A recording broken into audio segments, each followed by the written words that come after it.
दोस्तों, जिस वक्त हम स्वतंत्र दिवस मना रहे होंगे उस वक्त हमारे देश की शान भारतीय नौसेना को उनका तोहफा INS विक्रांत बेड़े में शामिल हो चुका होगा, जिसके शामिल होते ही भारत के पास 2 एयरक्राफ्ट कैरियर हो जाएंगे। साथ ही चीन भी अपने तीसरे एयरक्राफ्ट कैरियर फुजियान को नौसेना बेड़े में शामिल करने जा रही है। चीन का कहना है कि यह एयरक्राफ्ट कैरियर दुनिया में सबसे मजबूत और हाईटेक टेक्नोलॉजी से लैस है। तो चलिए आज हम इस वीडियो में चीन के फुजियान और भारत का INS Vikrant super aircraft carrier का फुल कंपैरिजन करेंगे और यह जानने की कोशिश करेंगे कि जैसे चीन दावा कर रहा है कि फुजियान एयरक्राफ्ट कैरियर जो दुनिया में सबसे मजबूत और हाईटेक टेक्नोलॉजी से लैस है, वो भारत का INS विक्रांत का सामना कर पाएगा या नहीं। तो बिना टाइम वेस्ट किए शुरू करते हैं इस इंटरेस्टिंग वीडियो को। वीडियो के अंत तक बने रहें। दोस्तों, हाल ही में भारतीय नौसेना के एडमिरल ने चीन के फुजियान कैरियर पर कई सवाल खड़े किए हैं, क्योंकि चीन दावा कर रहा है कि इस कैरियर में इलेक्ट्रोमैग्नेटिक एयरक्राफ्ट लॉन्च सिस्टम यानी EMOLS लगा है। जिसके बाद भारतीय नौसेना यह जानना चाहते हैं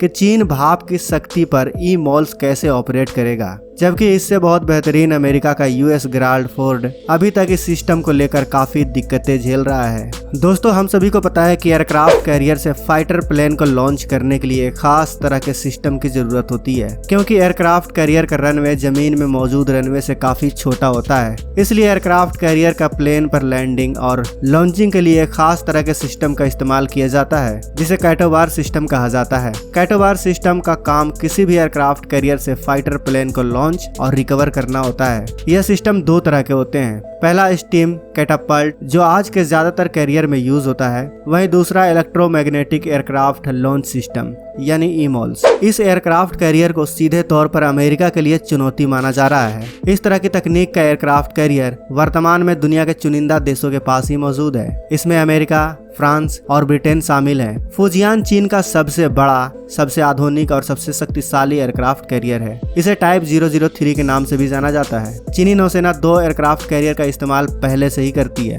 ऐसे में तीसरे एयरक्राफ्ट कैरियर के शामिल होने से चीनी नौसेना की ताकत और ज्यादा बढ़ी है। आपको बता दें कि चीन के इस सुपर एयरक्राफ्ट कैरियर की लंबाई 1036 फीट 9 इंच है। साथ ही यह 80,000 टन का वजन उठा सकता है, जिसमें लगभग 40 लाख विमानों को तैनात किया जा सकता है। इस सुपर कैरियर में स्टीम टरबाइन, 8 बॉयलर, 4 शाफ्ट्स और 2,20,000 हॉर्स पावर का इंजन लगा है, जो इसे 52 किलोमीटर प्रति घंटे की रफ्तार से दौड़ने में मदद करता है। चीन के इस कैरियर में अवॉक्स रडार लगा होगा, जो long range bomber, sea skimming missile, long range ballistic missile और ड्रोन्स को भी आसानी से डिटेक्ट कर सकता है। साथ ही यह 10 टाइप 055 डिस्ट्रॉयर से घिरा होगा, जो YJ-21 एंटी-शिप बैलिस्टिक मिसाइल से लैस होंगे। आपको बता दें कि YJ-21 एंटी-शिप बैलिस्टिक मिसाइल को एयरक्राफ्ट किलर भी कहा जाता है, क्योंकि यह एक हाइपरसोनिक मिसाइल है जो मैक 10 की रफ्तार से 1500 किलोमीटर की रेंज तक हमला कर सकता है। अब बात करते हैं INS विक्रांत की। INS विक्रांत विशालकाय जहाज है। यह स्वदेशी युद्धपोत है। इसकी लंबाई 262 मीटर और चौड़ाई 60 मीटर है। यह 45,000 टन वजनी जहाज है।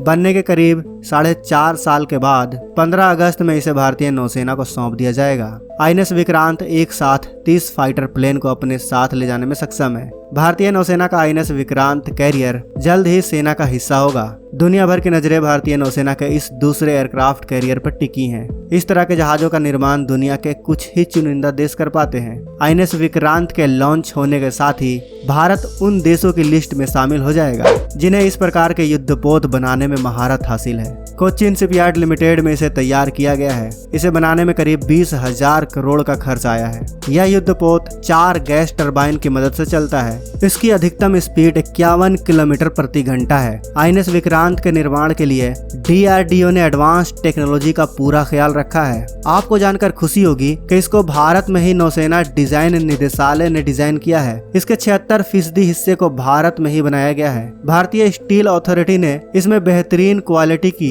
स्पेशल युद्धपोत स्टील का प्रयोग किया है, जो इसको शानदार मजबूती देती है। भारत के DRDO ने INS विक्रांत पर modern early air warning radar VHF और UHF tactical air navigation and directional finding system, jamming capability और कॉम्बैट मैनेजमेंट सिस्टम भी लगाया है, जो सेंसर का इस्तेमाल करके दुश्मनों की हरकतों की रियल टाइम जानकारी देगा। इस एयरक्राफ्ट कैरियर में डीआरडीओ ने वर्टिकल लॉन्च सिस्टम लगाया है जो long range surface to air missile से अपने दुश्मनों को खत्म कर सकता है। आईएनएस विक्रांत में क्लोज इन वेपन सिस्टम भी लगाया गया है जो आईएनएस विक्रांत को एंटी शिप मिसाइल और लड़ाकू विमान से बचाएगा। साथ ही इसमें ओटीओ मिलेरा 76 mm सुपर रैपिड गन्स भी लगाई गई है जो 30,000 मीटर की दूरी तक 1 मिनट में 120 राउंड गोली फायर कर सकता है। अब देखना यह है कि आईएनएस विक्रांत के साथ भारत कौन कौन सा डिस्ट्रॉयर, फ्रिगेट्स और सबमरीन तैनात करेगा, क्योंकि यह हम सभी को पता है कि चीनी माल ज्यादा दिन नहीं टिकता।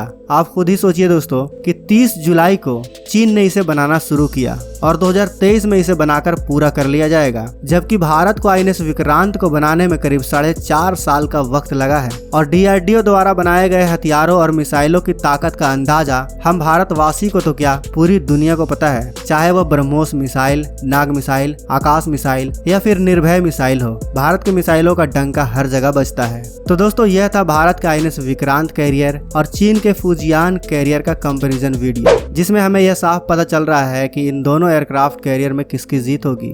इन 4.5 साल में भारत के डीआरडीओ ने अपनी कड़ी मेहनत से आईएनएस विक्रांत को सबसे बेहतर एयरक्राफ्ट कैरियर बनाने की पूरी कोशिश की है, जिनके लिए हम डीआरडीओ और एयरक्राफ्ट कैरियर विक्रांत को बनाने वाले सभी वैज्ञानिकों को तहे दिल से सलाम करते हैं। आपकी क्या राय है आईएनएस विक्रांत और चीन के फुजियान कैरियर के बारे में? हमें कमेंट बॉक्स में अवश्य बताएं। वीडियो अच्छी लगी हो तो वीडियो को लाइक और चैनल को सब्सक्राइब करना बिल्कुल भी ना भूलें। मिलते हैं अगले वीडियो में। जय हिंद, जय भारत।